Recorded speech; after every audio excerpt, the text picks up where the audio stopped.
점심시간이라기엔 유난히 적막한 오후였습니다. 사무실 형광등이 깜빡이는 동안 제 지갑엔 딱 한 장의 10,000원짜리만 남아 있었죠. 그 돈으로 라면이라도 사 먹을까 고민하던 순간 식당 앞 벤치에 쓰러진 한 노인이 보였습니다. 옷은 낡고 손은 얼어 있었어요. 아무도 그를 돌아보지 않았습니다. 그런데 이상하게도 제 발이 움직이지 않더군요. 이성이 말렸지만 마음이 먼저 나섰습니다. 이걸로 따뜻한 밥 한 끼 사드세요. 그날 제 손에서 마지막 현금이 떠났습니다. 그리고 며칠 뒤 그 노인이 탄 검은 승용차들이 회사 앞에 줄지어 서기 시작했습니다. 사연 시작 전에 구독과 좋아요 눌러주시고요. 지금 어디에서 보고 계신지 댓글로 남겨주세요. 한 분 한 분께 따뜻하게 인사드리고 싶습니다. 저는 김은영입니다. 그날 제 지갑 속엔 10,000원짜리 한 장만 남아 있었습니다. 2월의 추운 금요일 오후 회사 책상 앞에서 낡은 지갑을 들여다보던 그 순간을 지금도 생생히 기억합니다. 통장 잔고는 0원이었고 급여일까지는 일주일이나 남았습니다. 이 돈으로 오늘과 내일을 버텨야 했습니다. 배에서 꼬르륵 소리가 나더군요. 아침도 걸은 터라 속이 쓰렸습니다. 시계를 보니 오후 2시가 넘었습니다. 점심시간은 진작에 지났지만 자리를 뜰 수가 없었어요. 월말 결산 서류가 산더미처럼 쌓여 있었거든요. 은영 씨, 점심 안 드셨어요? 옆자리 김 선배가 물었습니다. 네, 조금 있다가 먹으려고요. 애써 웃으며 대답했지만 사실 막막했습니다. 10,000원으로 뭘 먹을 수 있을까요? 편의점 도시락도 4,500원은 하는데 말입니다. 엄마 생각이 났습니다. 작은 반찬 가게를 운영하시는 엄마는 요즘 장사가 안 되신다고 한숨만 쉬셨습니다. 제가 보탬이 되어야 하는데 오히려 걱정만 끼쳐드리는 것 같아 마음이 무거웠습니다. 창밖으로 눈발이 날리기 시작했습니다. 날씨까지 추워지니 더 서글퍼지더라고요. 오후 3시가 되어서야 겨우 외투를 걸치고 밖으로 나왔습니다. 골목길은 얼어붙어 있었습니다. 외투 주머니에 손을 찔러 넣고 걸었습니다. 발밑으로 얼음이 바스락거렸습니다. 회사 근처 김밥집으로 가려던 참이었습니다. 거기 참치김밥이 3,500원이거든요. 그걸 사면 6,500원이 남습니다. 내일 하루는 어떻게든 버틸 수 있을 것 같았습니다. 골목을 돌아서는데 앞에 뭔가 보였습니다. 사람이었습니다. 낡은 회색 코트를 입은 노인이 식당 문 앞에 쓰러져 계셨습니다. 심장이 철렁 내려앉았습니다. 주변을 둘러봤지만 아무도 없었어요. 점심시간이 지난 시각이라 거리가 한산했습니다. 저도 모르게 발걸음이 빨라졌습니다. 노인에게 다가가 조심스럽게 어깨를 흔들었습니다. 저기 괜찮으세요? 노인이 천천히 눈을 떴습니다. 70대쯤 되어 보이는 분이었습니다. 얼굴이 창백했고 입술은 파랗게 질려 있었습니다. 배가 너무 고파서 떨리는 목소리였습니다. 노인의 손이 보였습니다. 장갑도 없이 꽁꽁 얼어붙은 손이었습니다. 손마디마다 주름이 깊게 패여 있었고 손톱은 시퍼렇게 변해 있었습니다. 이 추운 날씨에 얼마나 오래 밖에 계셨던 걸까요? 가슴이 먹먹해졌습니다. 119를 불러야 할까요? 아니면 근처 식당에 도움을 청해야 할까요? 머릿속이 복잡했습니다. 그때 노인이 힘없이 말했습니다. 죄송합니다. 그냥 따뜻한 국 한 그릇만. 목소리가 끊어질 듯 가늘었습니다. 저는 본능적으로 지갑을 꺼냈습니다. 그리고 멈칫했습니다. 지갑 속 10,000원짜리 한 장이 눈에 들어왔습니다. 이건 제가 오늘과 내일을 버틸 유일한 돈이었습니다. 이 돈을 들이면 저는 뭘 먹죠? 내일은 또 어떻게 하고요? 순간 아버지 얼굴이 떠올랐습니다. 군인이셨던 아버지는 제가 어릴 때 돌아가셨습니다. 돌아가시기 전날까지도 아버지는 똑같은 말씀을 하셨습니다. 은영아, 어려운 사람 보면 절대 외면하지 마라. 그게 사람 노릇이란다. 아버지는 저녁 후에도 동네 어르신들 심부름을 도맡아 하셨습니다. 한겨울에도 연탄을 날라드리고 무거운 짐을 대신 들어주셨습니다. 아버지, 왜 그렇게까지 하세요? 제가 물으면 아버지는 웃으셨습니다. 사람은 서로 도우며 사는 거야. 내가 누군가를 도우면 언젠가 우리 은영이도 누군가에게 도움을 받을 거다. 그 말씀이 귓가에 생생하게 들렸습니다. 아버지라면 이 상황에서 어떻게 하셨을까요? 주저없이 도우셨을 겁니다. 자기 배가 고파도 남 먼저 챙기시던 분이셨으니까요. 저는 천천히 지갑에서 10,000원짜리를 꺼냈습니다. 손이 떨렸습니다. 하지만 이상하게도 후회는 되지 않았습니다. 이 돈으로 따뜻한 국밥 드세요. 제가 노인의 손에 지폐를 쥐어드렸습니다. 노인이 깜짝 놀란 표정으로 저를 쳐다봤습니다. 그 눈빛에 당혹감과 고마움이 뒤섞여 있었습니다. 아가씨, 이건 아가씨도 힘들어 보이는데 괜찮아요. 드시고 기운 차리세요. 저는 힘껏 웃으며 말했습니다. 웃음이 나올 상황은 아니었지만 말입니다. 당장 내일 뭘 먹을지 막막했거든요. 노인이 천천히 일어났습니다. 제 손을 두 손으로 꼭 잡으셨습니다. 얼어붙었던 손인데도 묘하게 따뜻하게 느껴졌습니다. 고맙습니다. 정말 고맙습니다. 목이 메는 목소리였습니다. 노인의 눈가에 눈물이 맺혔습니다. 저까지 코끝이 찡해졌습니다. 천만에요. 몸 따뜻하게 하시고요. 저는 인사를 하고 돌아서려 했습니다. 그때였습니다. 노인이 제 손을 다시 잡았습니다. 잠깐만요. 노인이 저를 똑바로 쳐다봤습니다. 아까와는 다른 눈빛이었습니다. 흐릿했던 눈동자에 묘한 힘이 실려 있었습니다. 꼭 돌려드리겠습니다. 식은 목소리였습니다. 하지만 그 말투에는 확신이 담겨 있었습니다. 단순히 감사 인사가 아니라 약속처럼 들렸습니다. 저는 어리둥절했습니다. 아니에요. 그냥 드시기만 하세요. 아닙니다. 반드시 돌려드리겠습니다. 노인은 다시 한번 제 손을 꼭 잡고는 식당 안으로 들어가셨습니다. 유리문 너머로 노인의 뒷모습이 보였습니다. 종업원에게 뭔가 주문하시는 것 같았습니다. 그리고 곧 노인의 모습은 식당 안쪽으로 사라졌습니다. 저는 한동안 그 자리에 서 있었습니다. 꼭 돌려드리겠습니다라던 그 말이 자꾸 귓가에 맴돌았습니다. 대체 어떻게 돌려주신다는 걸까요? 눈발이 더 거세졌습니다. 저는 고개를 저으며 회사로 돌아왔습니다. 점심은 거른 셈이 되었습니다. 책상 서랍에 있던 비상 초콜릿 하나로 허기를 달랬습니다. 단맛이 입안에 돌았지만 배는 여전히 고팠습니다. 엄마한테 전화가 왔습니다. 은영아, 저녁은 먹고 들어와? 네, 엄마 먹고 갈게요. 거짓말이었습니다. 집에 가서 라면이나 끓여 먹어야 할 것 같았습니다. 퇴근길, 눈은 더 많이 내렸습니다. 집에 돌아와 라면을 끓이면서도 계속 그 노인이 떠올랐습니다. 지금쯤 따뜻한 곳에 계실까요? 배는 채우셨을까요? 그리고 그 말, 꼭 돌려드리겠습니다라던 그 진지한 목소리가 계속 귓가에 맴돌았습니다. 잠자리에 들면서도 그 장면이 떠올랐습니다.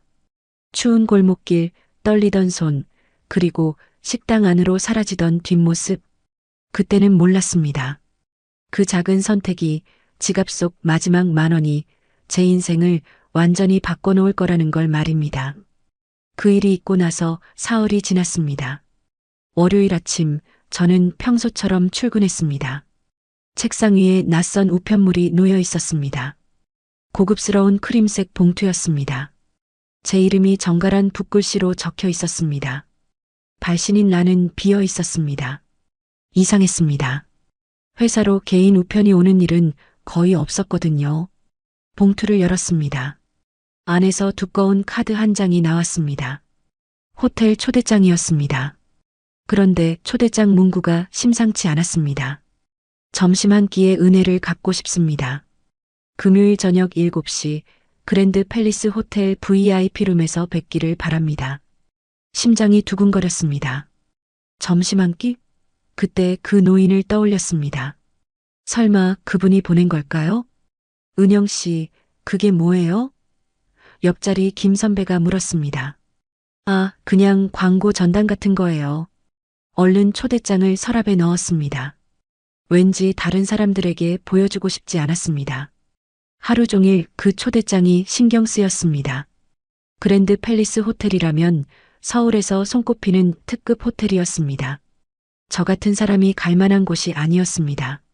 점심시간에 다시 초대장을 꺼내봤습니다. 뒷면에 작은 글씨가 더 있었습니다. 주저하지 마시기 바랍니다. 당신의 선행에 감사를 전하고 싶을 뿐입니다. 글씨체가 노인의 손 떨림처럼 조금 흔들려 있었습니다. 가슴이 뛰기 시작했습니다. 정말 그분이 맞는 것 같았습니다. 하지만 의문이 들었습니다.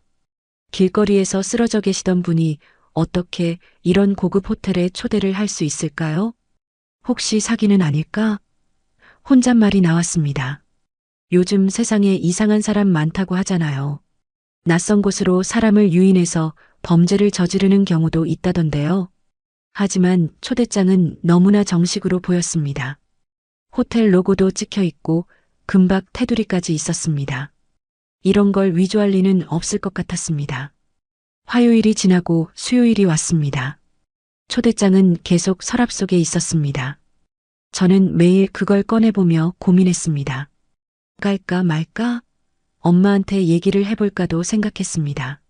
하지만 엄마는 걱정만 하실 것 같았습니다. 은영아, 그런데 가지 마. 무슨 일 생길지 몰라. 뻔히 그렇게 말씀하실 게 보였습니다. 목요일 저녁 집에 돌아와서도 계속 생각했습니다. 10,000원이 그렇게 큰 돈도 아닌데 이렇게까지 보답하려고 하실까요?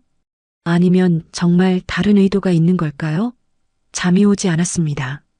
침대에 누워서도 천장만 바라봤습니다. 그때 그 노인의 얼굴이 떠올랐습니다. 꼭 돌려드리겠습니다라던 그 진지한 목소리가 귓가에 맴돌았습니다. 금요일 아침이 밝았습니다. 결심을 내려야 했습니다. 오늘 저녁 7시가 약속 시간이었으니까요. 출근길 지하철 안에서 계속 고민했습니다. 옆 사람들의 대화 소리도 들리지 않았습니다. 머릿속이 복잡했습니다. 회사에 도착해서도 일이 손에 잡히지 않았습니다. 시계만 자꾸 쳐다봤습니다. 점심시간이 되었습니다. 식당에 가지 않고 책상에 앉아 있었습니다. 그때 핸드폰이 울렸습니다. 모르는 번호였습니다.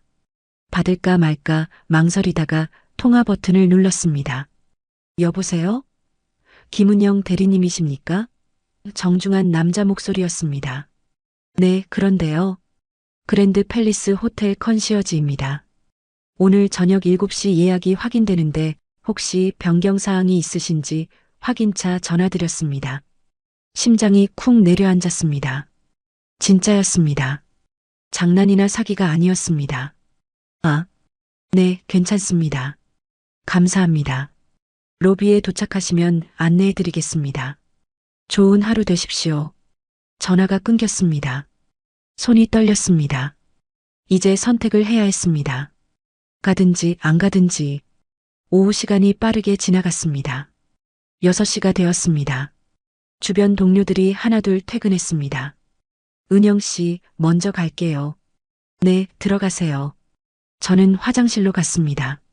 거울을 봤습니다. 창백한 얼굴에 다크서클이 져 있었습니다. 머리를 다시 묶고 립스틱을 발랐습니다. 이상하게도 마음이 정해졌습니다. 가보기로 했습니다. 호기심도 있었지만 그분에게 직접 감사 인사를 전하고 싶었습니다. 택시를 탔습니다. 그랜드 팰리스 호텔로 가주세요. 기사님이 백미러로 저를 한번 쳐다봤습니다. 아마 제 옷차림이 그 호텔과 어울리지 않아 보였을 겁니다. 낡은 코트에 회사 구두였으니까요. 차창 밖으로 도시의 불빛이 스쳐 지나갔습니다. 긴장되었습니다. 손바닥에 땀이 났습니다. 20분쯤 지나 호텔에 도착했습니다. 거대한 건물이었습니다. 입구에는 유니폼을 입은 도어맨이 서 있었습니다. 로비로 들어가자 샹들리에가 눈부시게 빛났습니다. 대리석 바닥이 너무 반질반질해서 제 구두 소리가 울렸습니다. 주변 사람들은 모두 고급스러운 옷을 입고 있었습니다. 저만 초라해 보였습니다. 실례합니다. 젊은 여직원이 다가왔습니다. 혹시 김은영 고객님이십니까? 네, 맞습니다. 기다리고 계셨습니다. 이쪽으로 안내해 드리겠습니다. 여직원이 앞장섰습니다. 복도를 따라 걸었습니다. 발걸음이 무거워졌습니다. 이게 정말 맞는 걸까? 문득 뒤돌아서 나가고 싶었습니다. 엘리베이터를 탔습니다. 20층 버튼이 눌렸습니다. 숫자가 올라갈 때마다 심장이 빨리 뛰었습니다. 엘리베이터가 멈췄습니다. 문이 열렸습니다. 복도는 조용했습니다. 두꺼운 카펫이 깔려 있어서 발소리도 나지 않았습니다. 여직원이 한방 앞에 멈춰 섰습니다. 여기입니다. 문을 노크했습니다. 안에서 들어오세요라는 목소리가 들렸습니다. 낮고 차분한 남자 목소리였습니다. 노인의 목소리는 아니었습니다. 여직원이 문을 열었습니다. 방 안은 넓었습니다. 큰 창문으로 서울 야경이 펼쳐져 있었습니다. 중앙에 긴 식탁이 있었고 그 앞에 한 남자가 서 있었습니다. 30대 후반쯤 되어 보이는 남자였습니다. 깔끔한 정장을 입고 있었습니다. 키가 크고 자세가 반듯했습니다. 그 남자가 저를 쳐다봤습니다.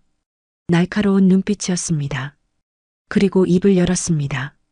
김은영 대리님 맞으시죠? 제 이름을 정확히 알고 있었습니다. 어떻게 제 이름을 알았을까요? 초대장을 보낸 사람이 노인이 아니라 이 남자였던 걸까요? 머릿속이 복잡해졌습니다. 남자가 한 걸음 다가왔습니다. 그리고 예상치 못한 말을 했습니다. 제 아버지를 도와주셔서 감사합니다. 아버지요? 저는 되물었습니다. 남자가 고개를 끄덕였습니다. 네, 지난주 금요일 식당 앞에서 쓰러져 있던 사람이 제 아버지입니다. 순간 모든 게 이해되었습니다. 그래서 이런 고급 호텔에서 초대를 한 거였구나. 하지만 동시에 의문이 들었습니다. 그분의 아들이라면 왜 아버지가 길거리에서 쓰러져 있도록 내버려 뒀을까요? 앉으시죠. 남자가 의자를 빼주었습니다. 저는 조심스럽게 앉았습니다. 식탁은 정말 고급스러웠습니다. 하얀 식탁보 위에 은빛 커틀러리가 정갈하게 놓여 있었습니다. 크리스털 잔에는 물이 담겨 있었습니다. 양초가 은은하게 타고 있었습니다. 이런 곳에서 식사를 해본 적이 없었습니다. 숨이 막힐 것 같았습니다. 남자가 제 맞은편에 앉았습니다. 그때 옆문이 열리며 젊은 여자가 들어왔습니다. 단정한 정장 차림이었습니다. 안녕하세요. 저는 회장님의 비서 최유진입니다. 그녀가 인사했습니다. 회장님? 그 노인이 회장이라고요? 최유진 비서는 와인병을 들고 제 잔에 와인을 따랐습니다. 붉은 와인이 잔에 찰랑거렸습니다. 편하게 계세요. 남자가 말했습니다. 하지만 전혀 편할 수가 없었습니다. 이 상황 자체가 너무 낯설었습니다.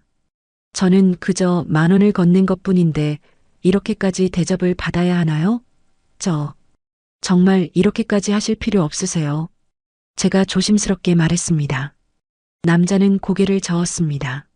아닙니다. 당연히 해야 할 일입니다. 침묵이 흘렀습니다. 어색했습니다. 남자는 와인 잔을 들어 한 모금 마셨습니다. 저는 잔을 만지작거렸습니다. 마셔야 할까요? 말아야 할까요? 술을 잘 못하는데 말입니다. 아버지께서 김 대리님 이야기를 많이 하셨습니다. 남자가 먼저 말문을 열었습니다. 그날 이후로 계속 당신을 찾으셨어요. 찾으셨다고요?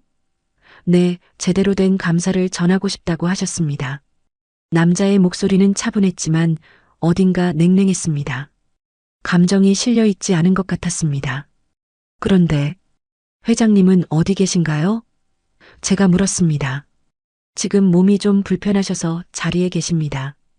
대신 제가 먼저 인사를 드리는 겁니다. 최유진 비서가 요리를 가져왔습니다. 하얀 접시에 예쁘게 담긴 전체 요리였습니다. 이름도 모르는 음식이었습니다. 드시죠. 남자가 말했습니다. 저는 포크를 들었습니다. 손이 떨렸습니다. 한 입 베어 물었습니다. 맛있었지만 제대로 씹히지 않았습니다. 긴장 때문이었습니다. 남자는 저를 계속 쳐다봤습니다. 마치 뭔가를 관찰하는 것 같았습니다. 불편했습니다. 제가 뭔가 잘못했나요? 참다 못해 물었습니다. 남자가 고개를 가로저었습니다. 아니요. 다만 궁금한 게 있어서요. 궁금한 게요? 네. 남자가 포크를 내려놓았습니다. 왜 그 돈을 주셨습니까? 직접적인 질문이었습니다. 저는 당황했습니다. 그냥 배고파 보이셨으니까요. 그게 다입니까? 네, 그게 다예요. 남자의 눈빛이 날카로워졌습니다. 자신도 어려운 형편인 걸 아셨을 텐데요. 어떻게 제 형편을 알았을까요? 소름이 돋았습니다. 제 형편을 어떻게 조사했습니다. 남자가 담담하게 말했습니다. 김은영, 31세, 기업 경리팀 대리, 모친과 단둘이 거주, 월급 220만 원, 대출 원금 잔액 1,500만 원, 통장 평균 잔고 20만 원 미만. 제 인생이 숫자로 정리되어 나열되는 게 기분 나빴습니다. 왜 저를 조사하신 거죠? 아버지께서 당신이 궁금하다고 하셨습니다. 남자가 와인을 한 모금 더 마셨습니다. 그래서 알아봤습니다. 당신이 어떤 사람인지, 왜 그런 선택을 했는지. 저는 화가 났습니다. 선의로 도운 일인데 이렇게 캐묻고 조사까지 당해야 하나요? 저는 그냥 도와드린 것뿐입니다. 다른 의도 없어요. 그걸 확인하고 싶었습니다. 남자의 목소리가 더 차가워졌습니다. 세상에는 순수한 선의만으로 행동하는 사람이 드뭅니다. 대부분은 뭔가를 바라죠. 저는 아무것도 바라지 않았어요. 제 목소리가 떨렸습니다. 억울했습니다. 최유진 비서가 어색하게 서 있었습니다. 남자가 냅킨으로 입을 닦았습니다. 그리고 의자에 등을 기댔습니다. 흥미롭습니다. 당신 같은 사람이 아직 있다는 게 그 말투가 비웃는 것처럼 들렸습니다. 저는 참지 못하고 입을 열었습니다. 저는 특별한 사람 아닙니다. 그냥 어려운 사람을 보면 못 지나치는 거예요. 부모님이 그렇게 가르치셨거든요. 부모님. 남자가 그 단어를 되풀이했습니다. 아버님은 어떤 분이셨습니까? 군인이셨어요. 돌아가셨지만요. 그래서 그런 선택을 하신 겁니까? 무슨 뜻이죠? 군인 가정의 정직함과 희생정신. 그게 당신을 만든 거 아닙니까? 남자의 말이 분석적이었습니다. 마치 연구 대상을 보는 것 같았습니다. 저는 와인 잔을 들었습니다. 한 모금 마셨습니다. 쓴맛이 입안에 퍼졌습니다. 당신은 절 뭘로 보시는 거죠? 실험 대상입니까? 남자가 희미하게 웃었습니다. 실험이라니요. 그저 확인하고 싶었을 뿐입니다. 뭘 확인하시려는 건데요? 진심인지 아닌지를. 최유진 비서가 다음 요리를 가져왔습니다. 하지만 저는 더 이상 먹고 싶지 않았습니다. 이 자리가 불편했습니다. 남자는 계속 저를 관찰했습니다. 시험관이 실험체를 보는 눈빛이었습니다. 저는 이만 일어나겠습니다. 제가 냅킨을 내려놓으며 말했습니다. 그때였습니다. 남자의 손가락이 움직였습니다.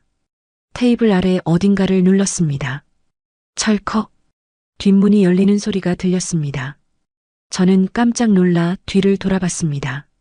문이 천천히 열리고 있었습니다. 그 문 너머에서 누군가 걸어 나왔습니다.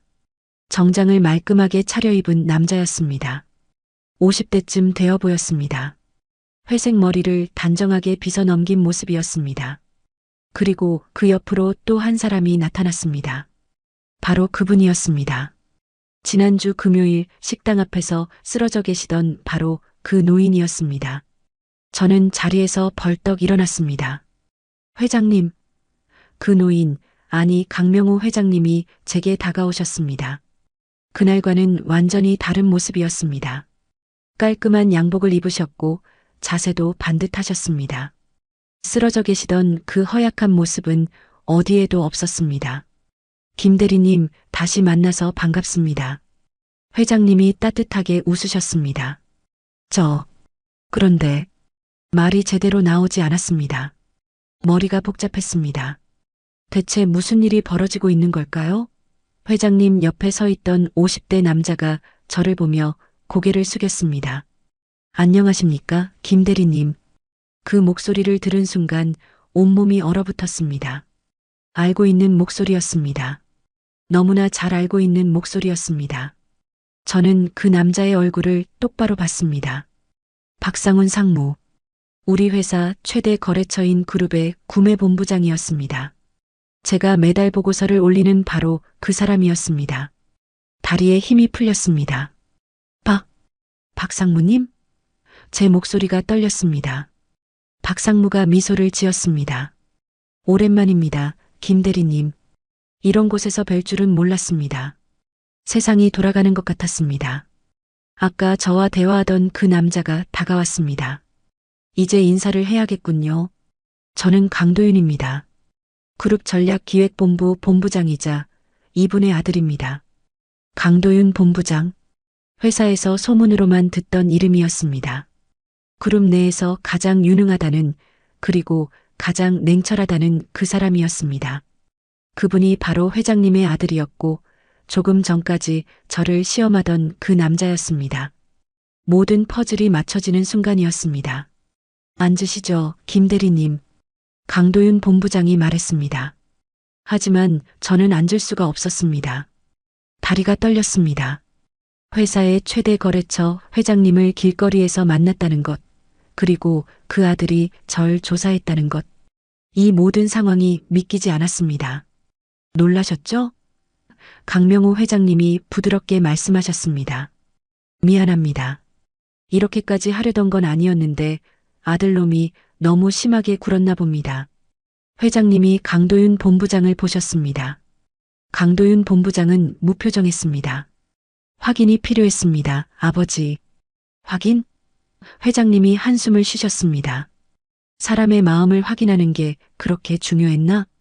박상무가 제 옆 의자를 빼주었습니다. 일단 앉으시죠. 설명을 들으셔야 할 것 같습니다. 저는 비틀거리며 앉았습니다. 손이 떨려서 테이블 위 물잔을 잡았습니다. 물을 한 모금 마셨습니다. 목이 타들어갔습니다. 강명호 회장님이 제 맞은편에 앉으셨습니다. 김 대리님, 그날 정말 고마웠습니다. 회장님의 눈빛이 진심으로 보였습니다. 10,000원이 큰 돈은 아니지만 당신에게는 전 재산이었다는 걸 압니다. 제 뺨이 뜨거워졌습니다. 부끄러웠습니다. 아닙니다. 당연히 해야 할 일을. 당연하지 않습니다. 강도윤 본부장이 끼어들었습니다. 요즘 같은 세상에 자기 형편도 어려운데 남을 돕는 사람은 드뭅니다. 그의 목소리는 여전히 차가웠습니다. 그래서 확인이 필요했습니다. 진짜 순수한 마음인지 아니면 나중에 뭔가를 요구하려는 계산인지. 계산이라니요? 제가 반박했습니다. 저는 그냥 알고 있습니다. 강도윤 본부장이 손을 들어 제 말을 끊었습니다. 조사 결과 당신은 우리 회사나 아버지에 대해 전혀 몰랐습니다. 우연히 도운 것이 맞습니다. 조사 결과라는 말에 또 기분이 나빠졌습니다. 박상무가 껄껄 웃었습니다. 도윤 본부장님, 너무 차갑게 구시는 거 아닙니까? 김 대리님이 얼마나 놀라셨겠습니까? 사실 확인은 필수입니다. 박상무. 강도윤 본부장이 냉정하게 말했습니다. 요즘 사람들이 얼마나 교묘한지 아십니까? 우연을 가장한 접근이 얼마나 많은지. 저는 참을 수 없었습니다.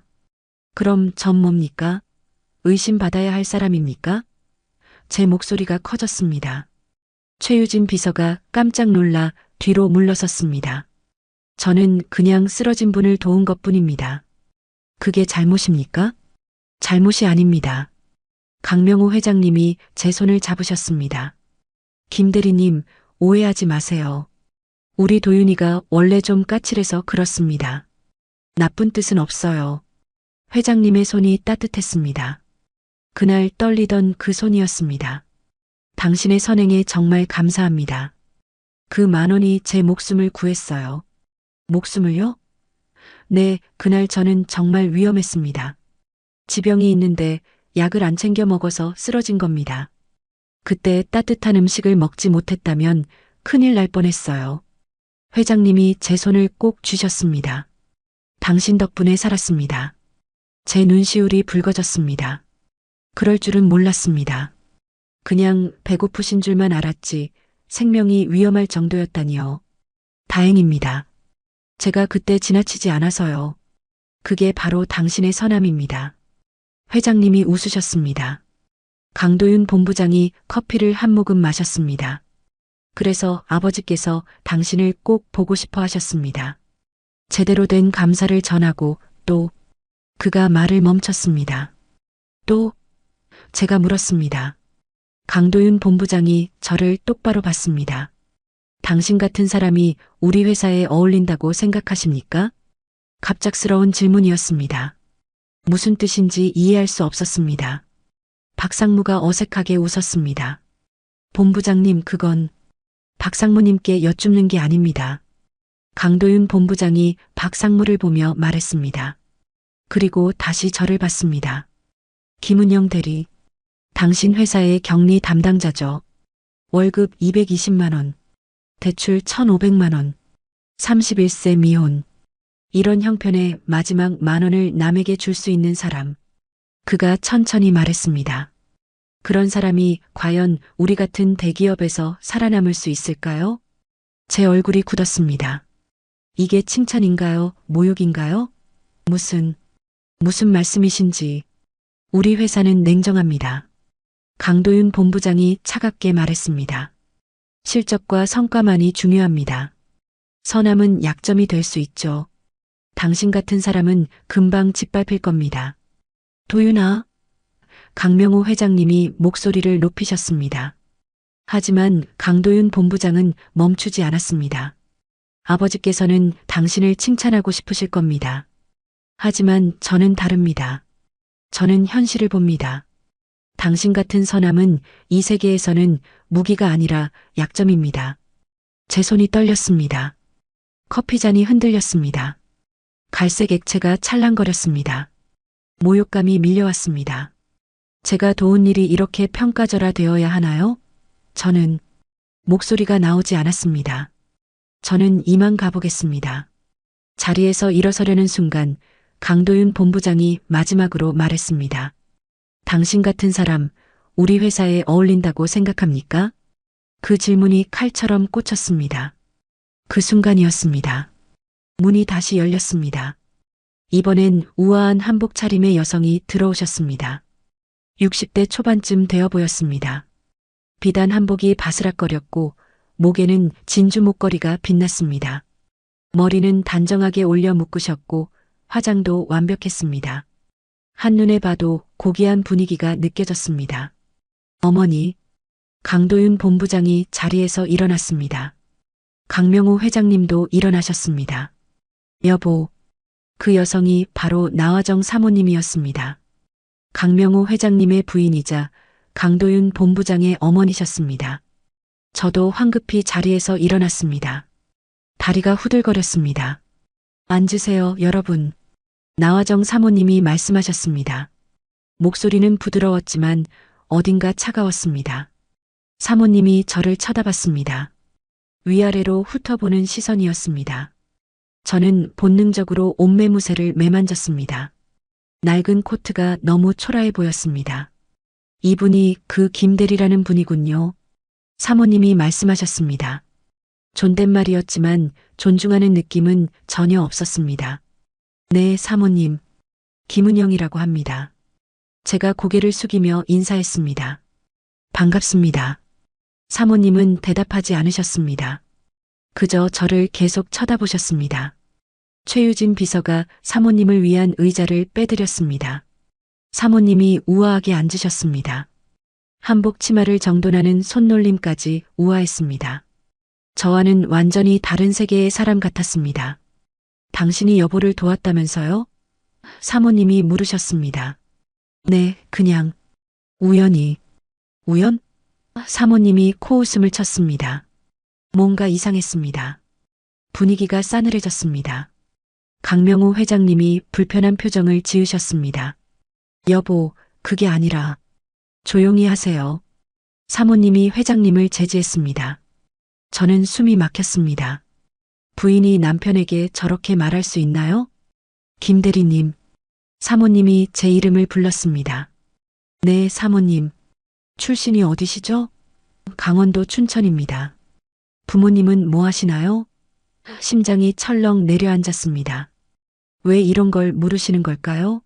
아버지는 돌아가셨고 어머니는 반찬 가게를 하십니다. 반찬 가게. 사모님이 그 단어를 천천히 되풀이했습니다. 그럼 형편이 어렵겠네요. 그건 솔직히 말하세요. 우리 여보를 도운 게 정말 순수한 마음이었습니까? 제 얼굴이 화끈거렸습니다. 물론입니다. 저는 믿기 어렵군요. 강도윤 본부장이 끼어들었습니다. 어머니, 조사 결과 김 대리는 조사? 사모님이 아들을 쳐다봤습니다. 조사로 사람의 속마음까지 알 수 있나요? 강도윤 본부장은 입을 다물었습니다. 박상무는 어색하게 시선을 피했습니다.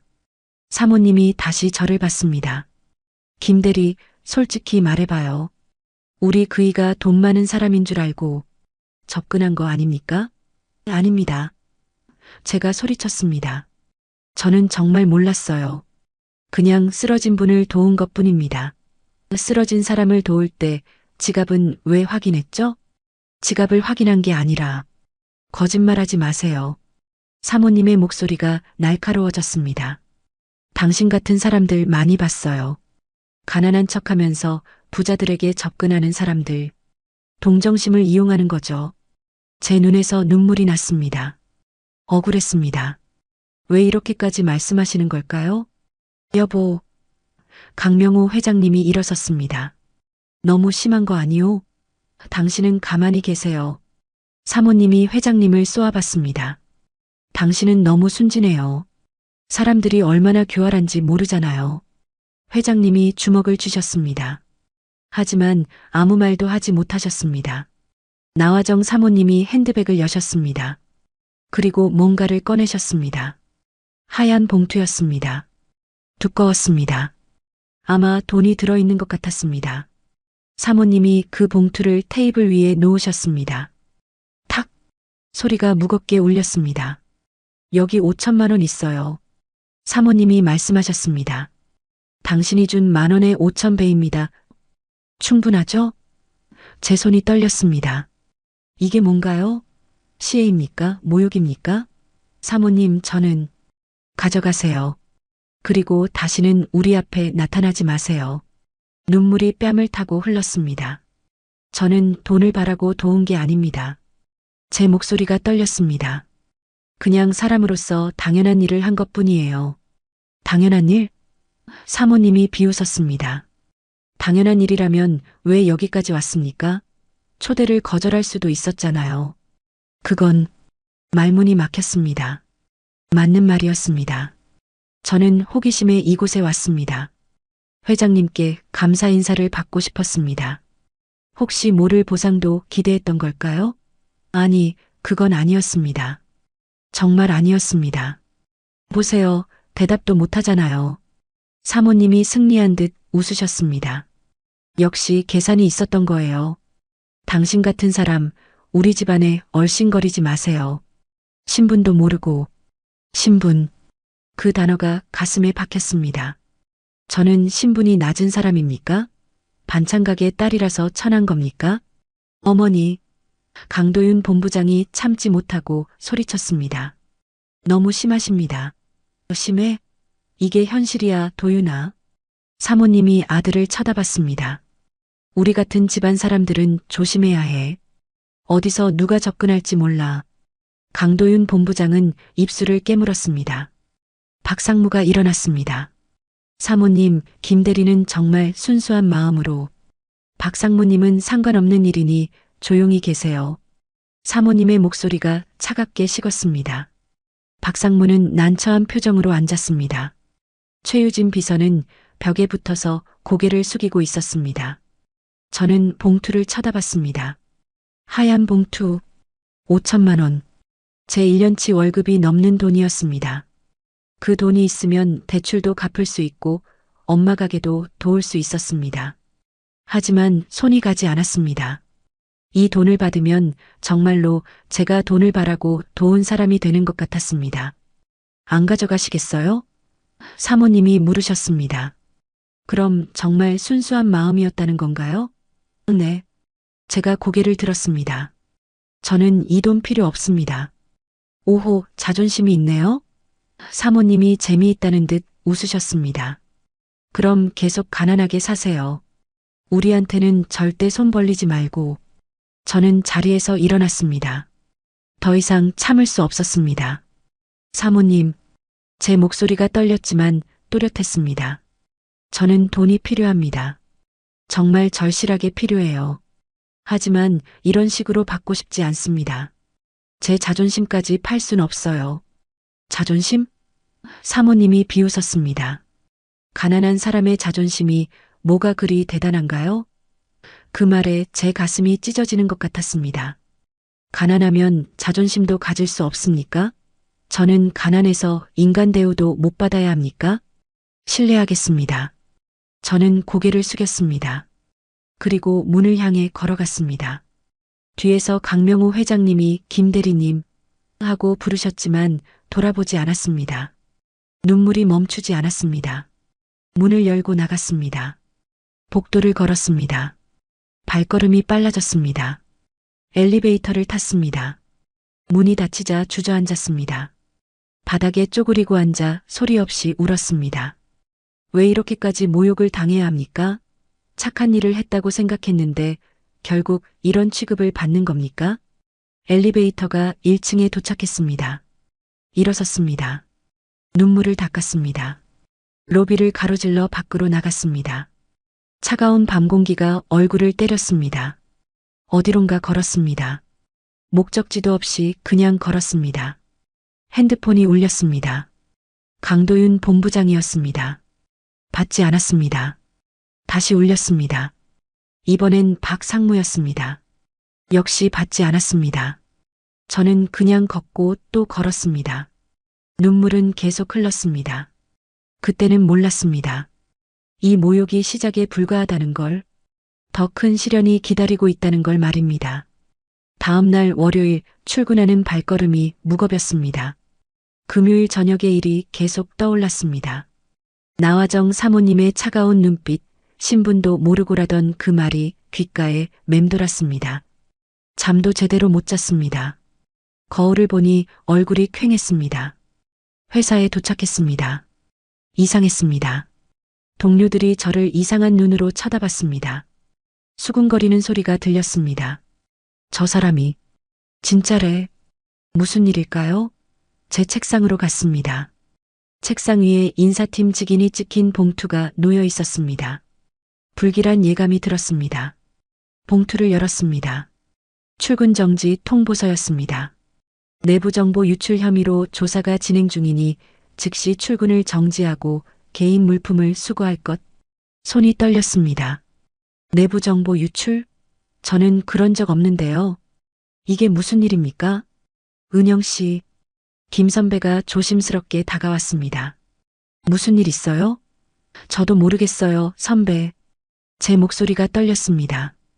갑자기 이런 통보를 받았는데 아침에 인사팀에서 긴급회의 했다던데 김 선배가 작은 목소리로 말했습니다. 그룹에서 정식으로 항의가 들어왔대요. 그룹. 심장이 철렁 내려앉았습니다. 강도윤 본부장의 회사였습니다. 설마 금요일 일 때문에? 무슨 항의요? 거래 정보를 외부에 유출했다고. 그럴 리가 없어요. 제가 소리쳤습니다. 주변 사람들이 쳐다봤습니다. 저는 그런 적 없어요. 저도 믿어요. 김 선배가 제 어깨를 두드렸습니다. 하지만 증거가 있다던데. 당신 이메일 계정에서 민감한 파일이 외부로 발송됐대요. 말도 안 돼요. 제가 언제? 그때 인사팀장이 나타났습니다. 김은영 대리. 차가운 목소리였습니다. 팀장님, 지금 즉시 개인 물품 수거하고 나가주시기 바랍니다. 조사 결과 나올 때까지 출근 금지입니다. 팀장님, 저는 정말 아무것도. 변명은 조사 때 하세요. 지금은 나가주십시오. 인사팀장이 고개도 돌리지 않았습니다. 저는 멍하니 책상을 바라봤습니다. 5년 동안 일한 이 자리였습니다. 이렇게 쫓겨나야 합니까? 박스를 들고 왔습니다. 떨리는 손으로 서랍을 열었습니다. 개인 물품들을 박스에 담았습니다. 사진 액자, 머그컵, 노트, 볼펜. 이게 제 5년의 전부였습니다. 동료들은 저를 피했습니다. 눈도 마주치지 않았습니다. 정보 유출범이라는 딱지가 붙은 겁니다. 억울했습니다. 저는 정말 아무것도 한 게 없는데요. 누군가 저를 함정에 빠뜨린 겁니다. 그리고 그게 누군지 알 것 같았습니다. 박스를 들고 밖으로 나왔습니다. 경비실을 지나갈 때 경비 아저씨가 안타까운 눈으로 쳐다보셨습니다. 은영 씨, 무슨 일이라도. 괜찮아요, 아저씨. 웃으려 했지만 입이 떨렸습니다. 회사 문을 나섰습니다. 2월의 차가운 바람이 얼굴을 때렸습니다. 집으로 가는 길 핸드폰이 울렸습니다. 엄마였습니다. 은영아. 엄마 목소리가 떨리고 있었습니다. 무슨 일이니? 엄마, 왜 그래요? 방금 가게에 이상한 사람들이 왔다. 심장이 멎는 것 같았습니다. 이상한 사람들? 정장 입은 남자들이었어. 위생 점검 나왔다면서 가게를 뒤집어 놨어. 그리고 엄마가 흐느꼈습니다. 그리고 뭐래요, 엄마? 위생 기준 미달이라며 영업 정지래. 은영아, 우리 이제 어떡하니? 눈앞이 캄캄해졌습니다. 엄마, 지금 어디 계세요? 집에 왔어. 가게 문 닫고. 엄마의 울음소리가 들렸습니다. 은영아, 우리 뭘 잘못한 거니? 왜 이러는 거야? 엄마, 제가 지금 갈게요. 울지 마세요. 전화를 끊었습니다. 택시를 잡았습니다. 강북구동으로 빨리 가주세요. 택시 안에서 생각했습니다. 이건 우연이 아닙니다.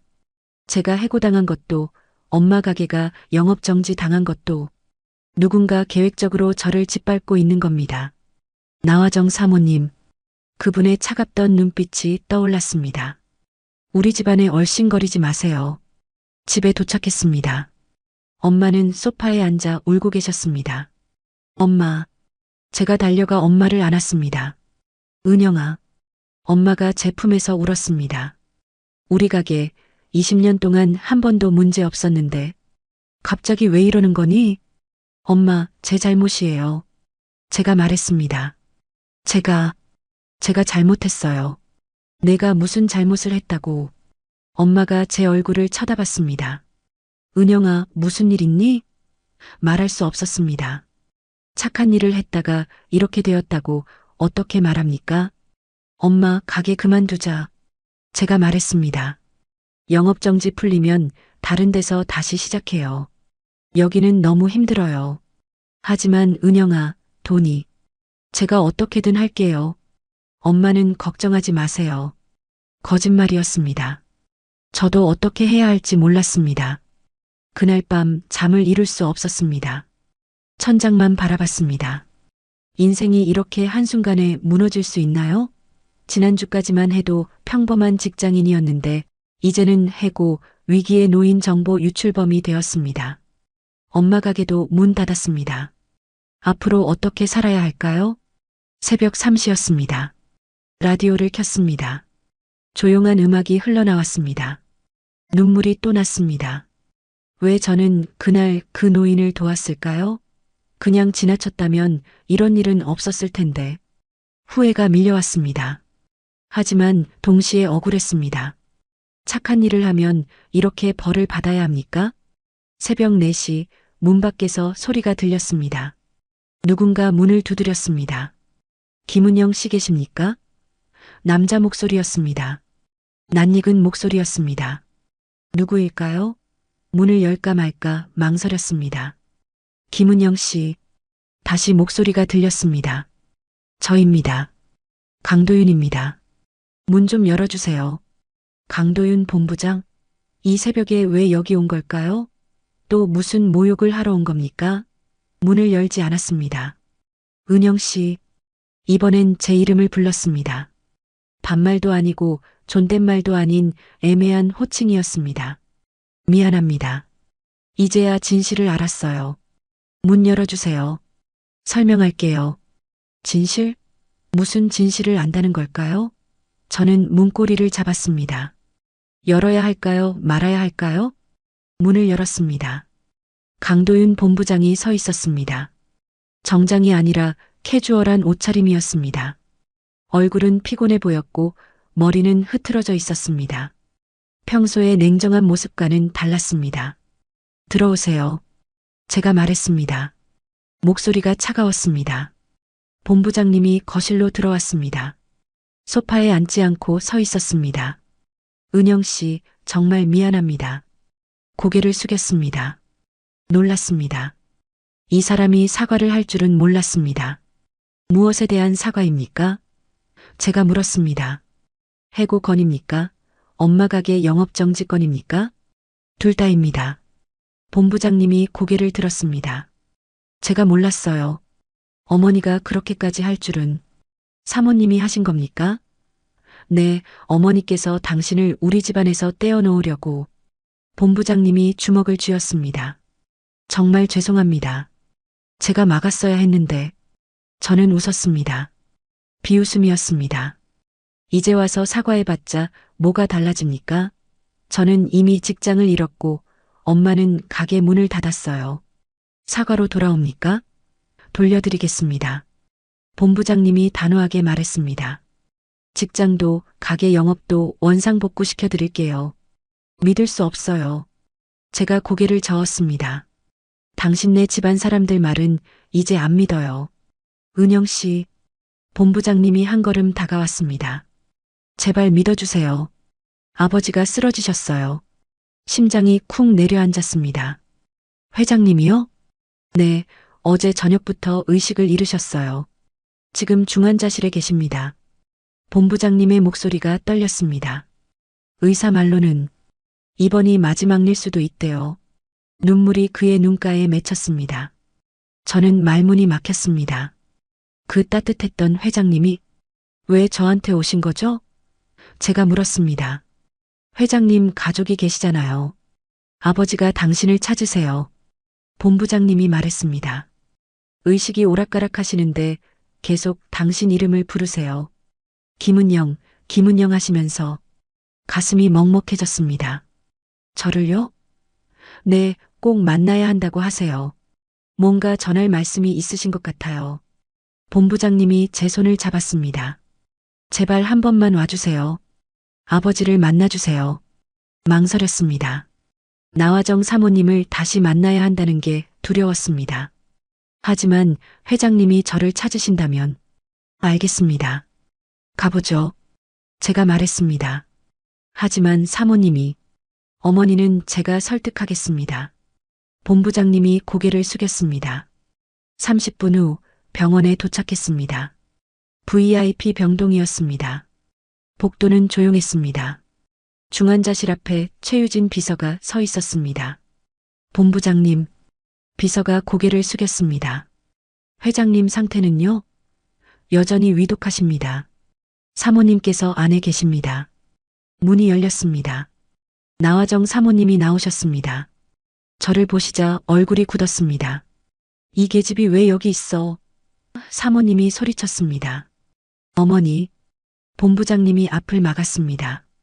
아버지께서 은영 씨를 찾으십니다. 말도 안 돼. 이 계집 때문에 여보가 쓰러진 거야. 그게 무슨 말씀이세요?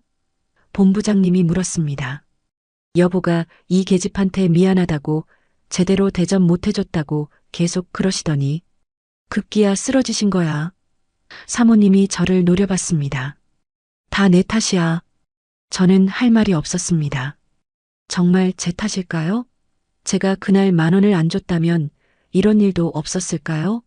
어머니, 진정하세요. 본부장님이 사모님을 부축했습니다. 일단 아버지부터 뵙겠습니다. 중환자실에 들어갔습니다. 심전도 소리가 규칙적으로 울렸습니다. 삑삑삑. 침대에 강명호 회장님이 누워 계셨습니다. 산소 마스크를 쓰고 계셨습니다. 팔에는 링거줄이 여러 개 꽂혀 있었습니다. 창백한 얼굴이었습니다. 회장님, 제가 조심스럽게 다가갔습니다. 회장님이 눈을 뜨셨습니다. 저를 보시더니 희미하게 웃으셨습니다. 김, 대리, 가느다란 목소리였습니다. 네, 회장님. 제가 왔어요. 제 눈에서 눈물이 흘렀습니다. 회장님이 손을 들어 저를 가리키셨습니다. 본부장님이 회장님 곁으로 갔습니다. 아버지, 무슨 말씀하시려고요? 회장님이 힘겹게 말씀하셨습니다. 서랍, 앨범, 앨범이요? 본부장님이 침대 옆 서랍을 열었습니다. 낡은 앨범이 나왔습니다. 가족 표지가 해졌습니다. 본부장님이 앨범을 펼쳤습니다. 오래된 사진들이 있었습니다. 흑백 사진이었습니다. 군복을 입은 젊은 남자들이었습니다. 본부장님이 한 장을 꺼냈습니다. 이게 뭐죠, 아버지? 사진을 봤습니다. 두 명의 젊은 군인이 어깨동무를 하고 있었습니다. 한 명은 젊은 강명호 회장님이었습니다. 그럼 옆 사람은? 제 손이 떨렸습니다. 저 사람, 아버지 전우분이신가 봐요. 본부장님이 사진 뒷면을 봤습니다. 이름이 적혀 있었습니다. 김철수. 제 심장이 멎는 것 같았습니다. 그건 제 아버지 이름이었습니다. 아버지? 제 목소리가 떨렸습니다. 이 사람이 제 아버지세요? 강명호 회장님이 고개를 끄덕이셨습니다. 눈물이 흘렀습니다. 여보, 나화정 사모님이 들어오셨습니다. 이게 무슨... 사모님도 사진을 보셨습니다. 얼굴이 창백해졌습니다. 이 사람이... 그때 그분... 회장님이 다시 고개를 끄덕이셨습니다. 본부장님이 저를 쳐다봤습니다. 은영 씨 아버님이 우리 아버지와 전우셨군요. 네. 저는 말을 잇지 못했습니다. 아버지가 돌아가시기 전에 말씀하셨습니다. 은영아, 아빠 전우 중에 목숨을 구해준 분이 있어. 언젠가 그분을 찾으면 꼭 인사드려라. 회장님이 힘겹게 말씀하셨습니다. 내 아버지가 나를 구했어. 전쟁 때 숨이 가빴습니다. 총알이 날아왔는데 내 아버지가 날 밀쳤어. 대신 맞았지. 저는 주저앉았습니다. 아버지가 회장님을 구하셨다고요? 그래서 일찍 돌아가신 겁니까? 그래서 내가 빚을 졌어. 회장님이 제 손을 잡으셨습니다. 내 아버지한테 목숨을 빚졌는데 못 갚고 눈물이 뺨을 타고 흘렀습니다. 그런데 내가 날 또 구했어. 회장님이 웃으셨습니다. 정말 너희 부녀는 내 생명의 은인이야. 저는 울음을 터뜨렸습니다. 나화정 사모님도 눈물을 흘리셨습니다. 본부장님은 고개를 숙이고 계셨습니다. 회장님, 제가 회장님 손을 꼭 잡았습니다. 이젠 제 차례예요. 뭐? 아버지가 회장님을 구했듯이 이젠 제가 회장님을 구할 차례예요. 제가 단호하게 말했습니다. 제가 그 생명을 돌려드릴게요. 회장님이 제 손을 꼭 쥐셨습니다. 고맙다. 정말. 그리고 눈을 감으셨습니다. 심전도 소리가 약해졌습니다. 회장님. 제가 소리쳤습니다. 의료진이 달려왔습니다. 3개월이 지났습니다. 강명호 회장님은 기적처럼 회복하셨습니다. 의사들도 놀라워했습니다. 저는 그 3개월 동안 매일 병원에 갔습니다. 회장님 곁을 지켰습니다. 책을 읽어드리고 말벗이 되어드렸습니다. 엄마도 함께 가셨습니다. 회장님께 따뜻한 음식을 만들어 가져다 드렸습니다. 나화정 사모님도 변하셨습니다. 처음엔 여전히 차가우셨지만 점점 마음을 여셨습니다. 제 아버지 이야기를 들으시면서 눈물을 많이 흘리셨습니다. 은영아. 어느 날 사모님이 제 이름을 불렀습니다. 반말이었지만 따뜻했습니다. 네, 사모님. 사모님이라 부르지 마. 사모님이 제 손을 잡으셨습니다. 어머님이라고 불러. 저는 깜짝 놀랐습니다. 어머님이요? 그래, 넌 이제 우리 가족이야. 사모님이 눈물을 흘리셨습니다. 내 아버지가 여보를 구해주신 것처럼 넌 여보를 다시 살려냈어. 정말 고맙다, 아가. 그 말에 저도 울었습니다. 사모님이 절 안아주셨습니다. 따뜻했습니다. 그렇게 우린 화해했습니다. 강도윤 본부장님도 달라지셨습니다. 은영 씨, 어느 날 본부장님이 말씀하셨습니다. 아니, 이제 은영아라고 불러도 될까? 네, 도윤 씨. 저도 편하게 말했습니다. 내가 정말 잘못 생각했어. 도윤 씨가 고개를 숙였습니다. 선함이 약점이라고 했는데 틀렸어. 선함이 진짜 힘이더라. 저는 웃었습니다. 알아주셔서 고마워요. 고맙긴. 내가 더 고마워. 도윤 씨가 웃으셨습니다. 제 직장도 복구되었습니다. 정보 유출 혐의는 누명이었습니다. 도윤 씨가 직접 나서서 해결하셨습니다. 엄마 가게도 다시 열었습니다. 오히려 전보다 손님이 더 많아졌습니다. 회장님 덕분이었습니다. 회장님이 소문을 내주셨습니다. 여기 반찬이 정말 맛있다고요. 5월의 어느 날 회장님이 퇴원하셨습니다. 건강을 완전히 회복하셨습니다. 집으로 돌아오시는 날 온 가족이 모였습니다. 저와 엄마도 초대받았습니다. 큰 식탁에 둘러앉았습니다. 회장님이 제일 먼저 말씀하셨습니다.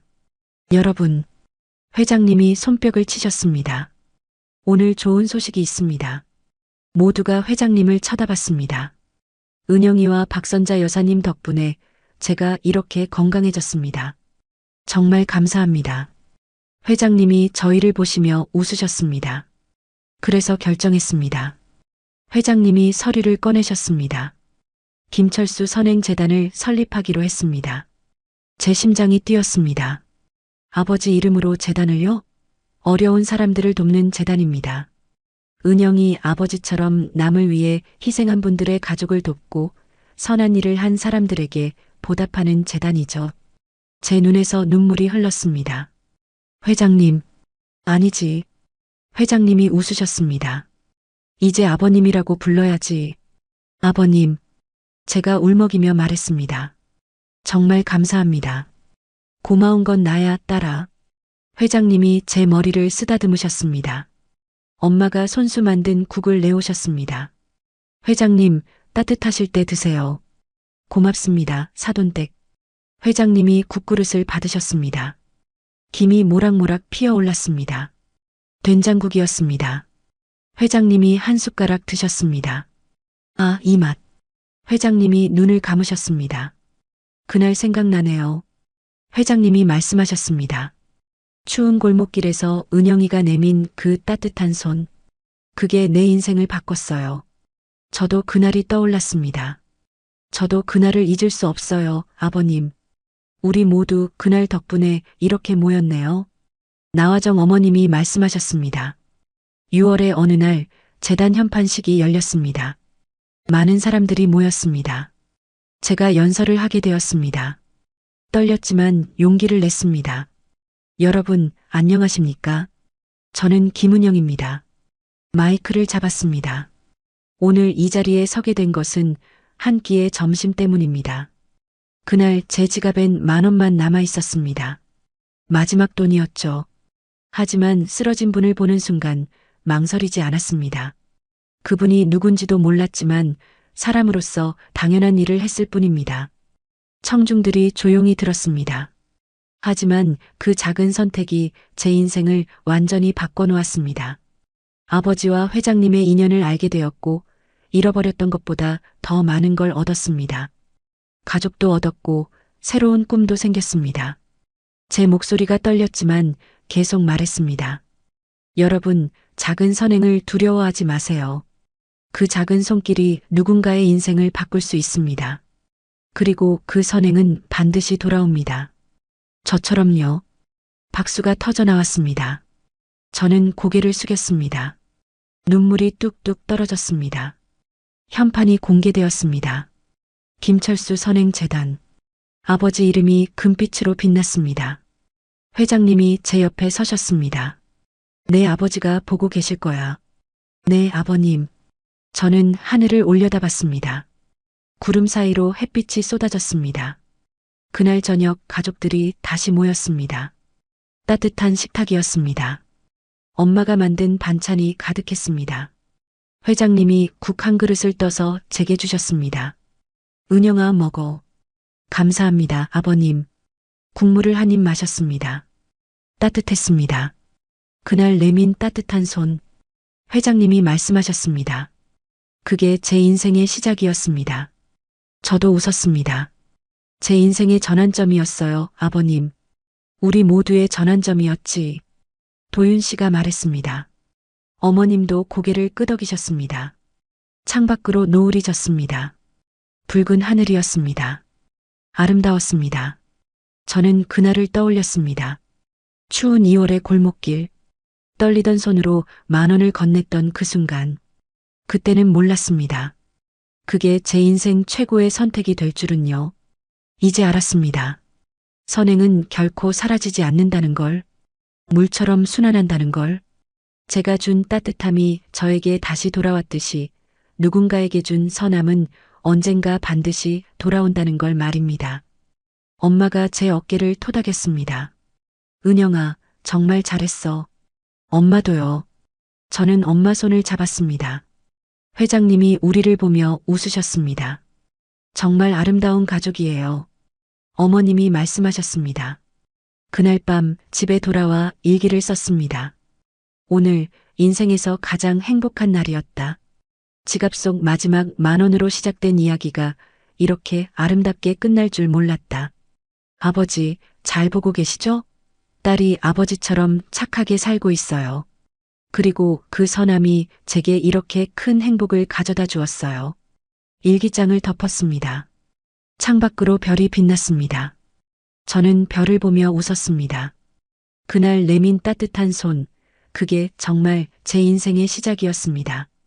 오늘 이야기가 마음에 남으셨다면 구독과 좋아요, 알림 설정까지 부탁드립니다. 여러분의 작은 선행도 언젠가 큰 행복으로 돌아올 거예요. 감사합니다.